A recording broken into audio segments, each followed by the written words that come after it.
how are you? How are you? Good. What can I get for you? Let me get something to go. Yeah. I'm gonna get a Zen ginger miso bowl, but I think you told me to shorten that, right? Were you the one telling me that? Zen bowl. Zen bowl. Yeah. Do you want the half or full size? I'll go full, and I'll get add chicken. Yep, and that's it, and that's to go. $11.72. You guys having some computer issues? Yeah, these just updated, like, I think it was yesterday or the day before, but it's been kind of finicky ever since. I don't know. Alright, I just need to finish up.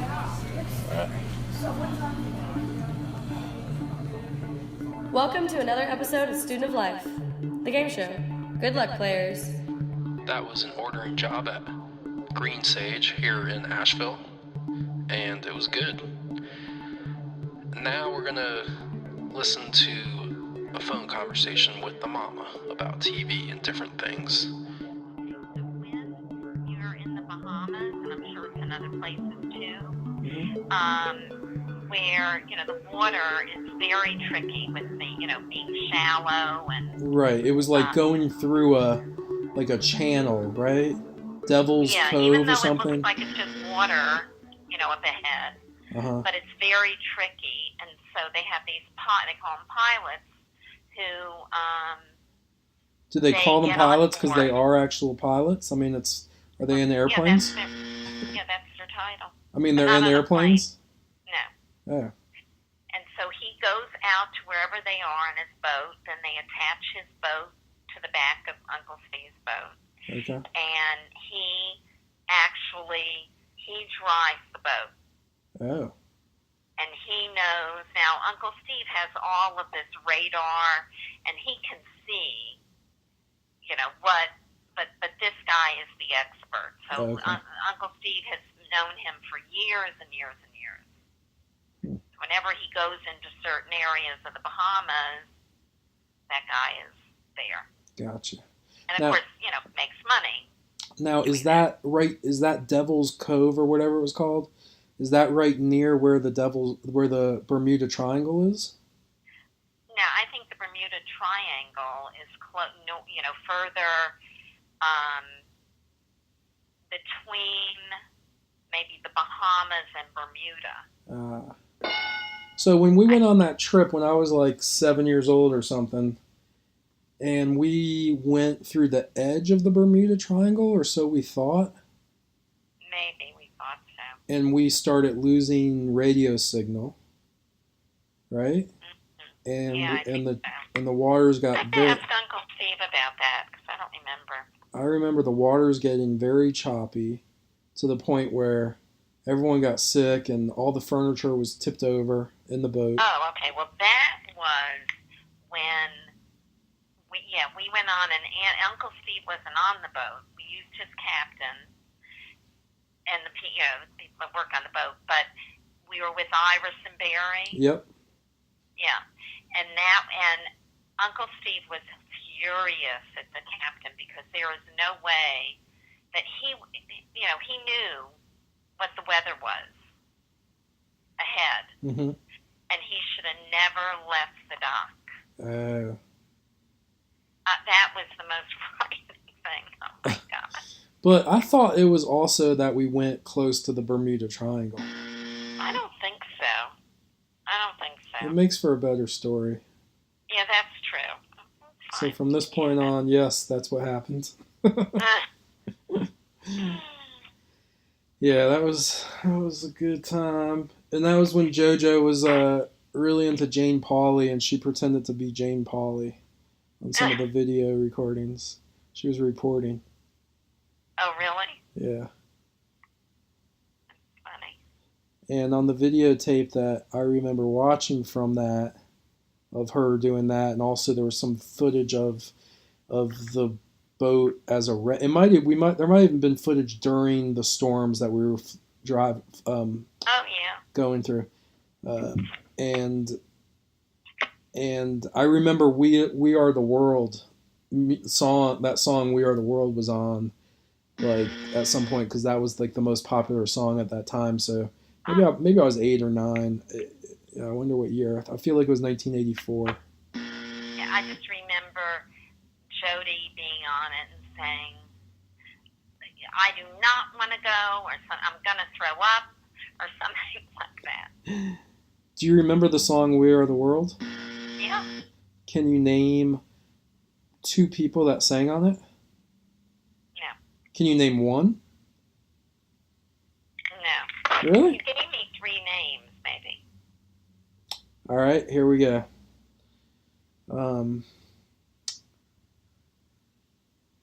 Okay. All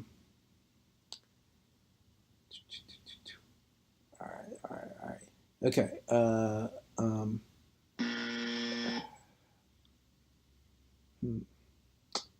on a second. Okay. Here we go. You ready? Prince, Jerry Garcia, or Michael Jackson? Michael Jackson. Damn. Yeah, you're right. So on Amazon Prime, video right now, there's a brand new Grateful Dead documentary that just got aired. Oh, yeah. It's really good. I mean, I only started it, but it's like over 4 hours long. Mm-hmm. Martin Scorsese's like the executive producer. So it's really good. Not that you're going to watch it.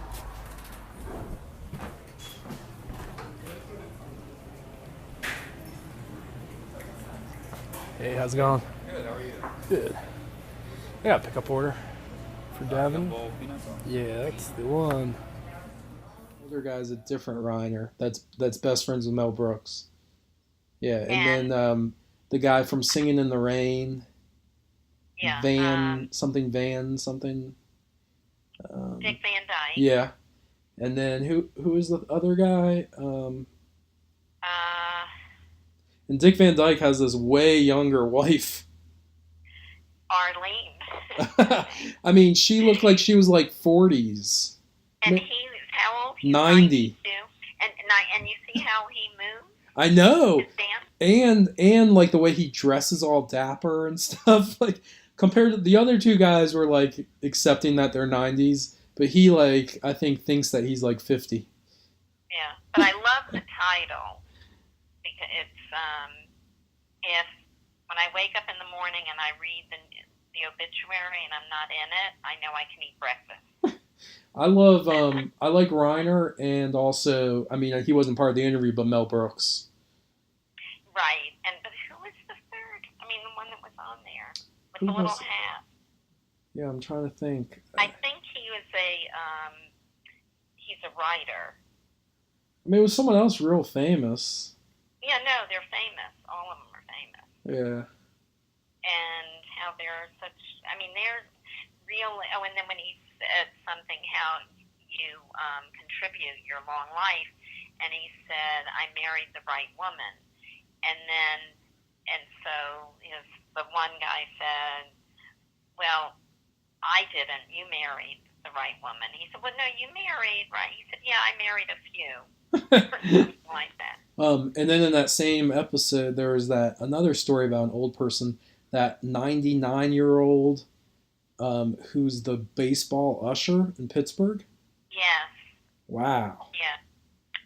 You know what? I think that was it already on or it's on tonight? Oh no, I think it's on tonight. And then maybe it'll say the name. It's on HBO. Yeah, if you're not in the obit, eat breakfast. Okay, so it is. Oh, you're gonna find out. Give me a hint. Don't tell when you find out the name. Don't tell me. I'm gonna try to see if I can't figure it out based on what you tell me. I mean. No, first of all, that his name isn't in it, but Carl Reiner. Right. I told you Rob Reiner was the son. Right. Rob Reiner is the son. Right. No, it doesn't say. Well, I'm gonna look it up. Okay. What was it? What was it again? If I'm not in the obituary.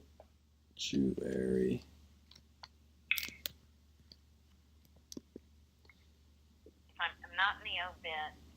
Okay, here we go. Keep breakfast. Carl Dick Van Dyke. Okay, so here are the names that they're throwing at us. I think the last guy's name, initials are NL. Right? NL? Yeah. You mean, what is his first name? Norman. Oh, Norman Lear. Is that who it was? Yeah. Because and he's a writer. Right. Because there's other old people in the documentary too that are famous, like Tony Bennett, but he wasn't the one interviewed. And Kirk Douglas, it wasn't Kirk Douglas. It was Carl Reiner. It wasn't Stan Lee, the comic book guy. It wasn't Betty White. It was Norman Lear.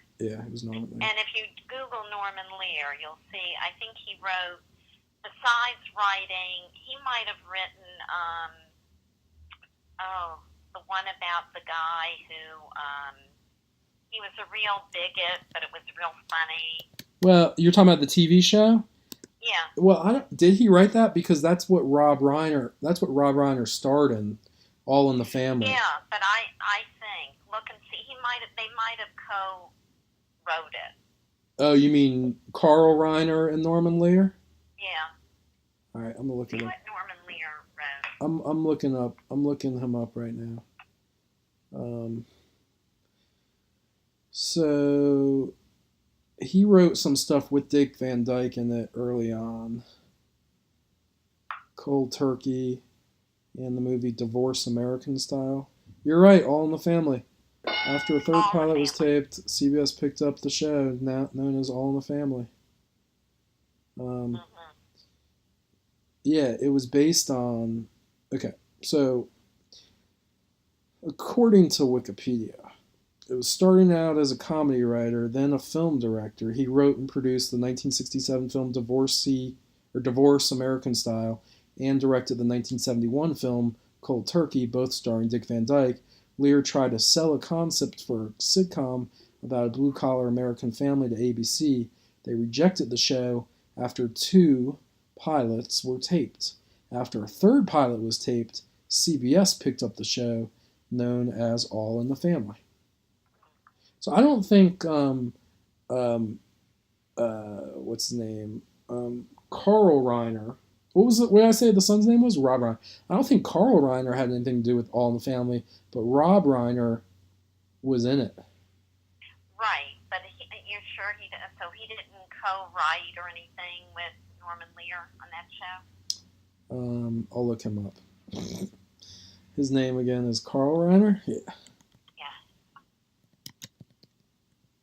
Carl. And who's the one who did the 1,000-Year-Old Man or whatever it was? You remember the records? How do you spell Carl Reiner? How do you spell Reiner? R-E-I-N-E-R. You think so? I think so. All right, you say so. Carl Reiner, a Czech composer and pianist, persecuted by Nazis as a Jew and by communists as a formalist, but he was a member of the Communist Party to 1968. He was the only classical composer to survive the concentration camp in third. That's not the guy. Okay, I know. I was just joking. I'm googling him this way. Here we go. Carl Reiner. Okay.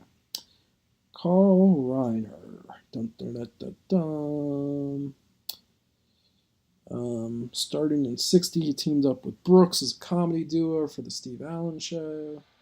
To close out today's program, I speak with a couple students at a brewery. Notice my piss-poor job of pronouncing the word monument, which gave us the title for today's show.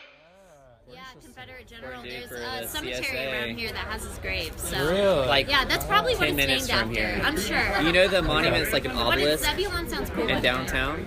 The big monument? Yes, a big pointy monument. Yeah. It's an obelisk. That's for him. No way. That's the Zebulon Vance monument. It's interesting. So is that a Confederate monument? Yeah.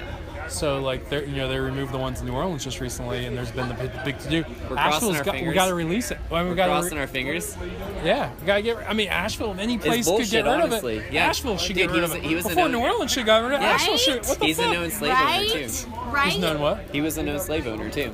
Of course. I mean, shit, was. If he was a protests. general in the fucking Confederate Army, Yeah. I would think so. There's protests around it. All the There's time. been for years. Well, They I went just to the not women's done march. anything. That was the meeting was Yeah. there. Yeah. Yeah. But that's because it's the big meeting spot in Asheville. I didn't know it was also. No, yeah. Yep. There have been protests Interesting for history, that right? specifically. Yeah. Yeah. Actually, if you go to the cemetery, it's like I live not too far from here. It's like 10 minutes from minutes here. away. There's a fuck ton of Confederates buried there too.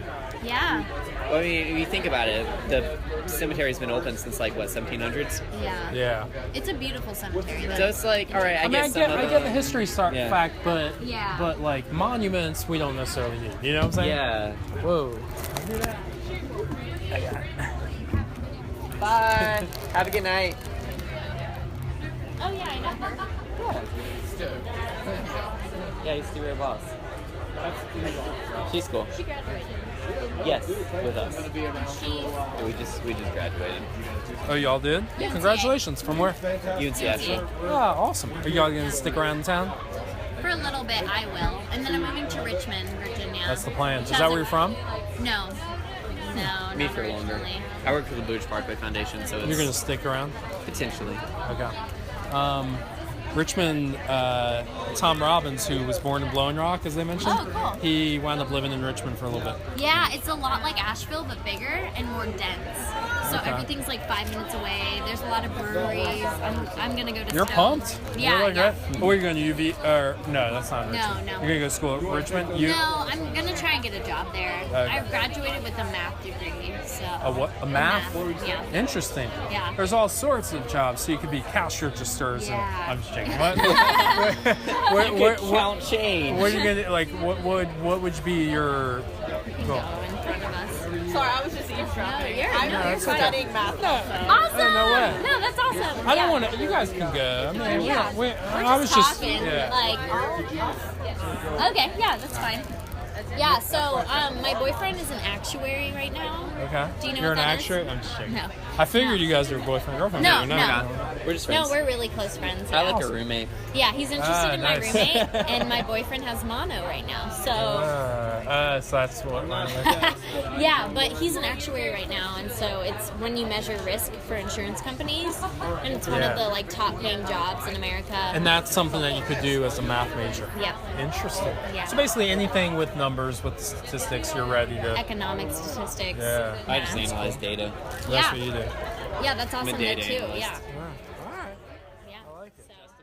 Season 2, the actor who played Dickie Crowder and also Mags Bennett Yeah. won an Emmy for their Yeah. performances in season 2. I'm saying it's a good show. You should totally watch it. What's your line? Oh man, I can't remember the specifics of the lyric, but Raylan Givens, who's like the protagonist, his dad Arlo Givens is in his 70s. He's starting to lose his mind a little bit, and he shoots this state trooper because he thinks it's him. And the scene is with him and his ex-wife, who's carrying his child, and he goes, "Yeah, my boss basically thought I was going to be upset because he killed a state trooper, and he just killed a guy in a hat. He wears a hat, and that's his thing." And literally, the scene ends with him going, he just knew he was shooting a guy with a hat that had a gun at Boyd Crowder, puts his hat on and leaves. So his dad thought he was killing him over this guy that he hates, that he's grown up with his entire life. Some heavy shit. No line, though? You don't got a specific line? No, I'd have to go back and listen All right, to give it. me a fact. That's the Emmys. What? The Emmys for the actors who played Dickie and Mags. Is what? Season 2 for Justified. What about the Emmys? Yeah, they won Emmys for their performances Oh, they in want season Emmys. 2. Yeah. What Emmys specifically? I don't know. I'd have to go back and watch. I want Yeah. something like legit, like Yeah, fact no. that you can lay down, that you can be like, bam, this is a definite. Can I wiki it? No, I want to put you on the spot. How about like a prediction of some sort? Maybe the Emmys for next year or Oscars. What kind of prediction? If the season's done, Huh? the show's done. But anything. It could be any kind of prediction. I can hold you to that. If you're in film at all, Yeah, I am. watch it. It's the lines. Without knowing it was Off the record, the lines are witty. So I can't use this on the podcast? This You is can. You can. Okay. The lines, like I said, I'm a big fan of film, but the lines are witty to the point that you don't think that like the writers are trying to like be self-aggrandizing and be like, oh, look how clever we are. We had all this time to think about these great lines. It's realistic in the fact that you think that the actors, if it were real, are just clever motherfuckers. Because some of the people are dumb as fuck. They are just backwards hillbillies on hillbilly heroin. And then a handful of the actors are just really clever. The writing's really good. I wholeheartedly recommend it. Alright. And I've never been a fan of like crime dramas. That's awesome. But a friend who's into film and writes scripts and shit was like, hey, check it out. And within not even 2 weeks, I'm into season 4. Damn. Just like that? Yeah. It's pretty good. Every day.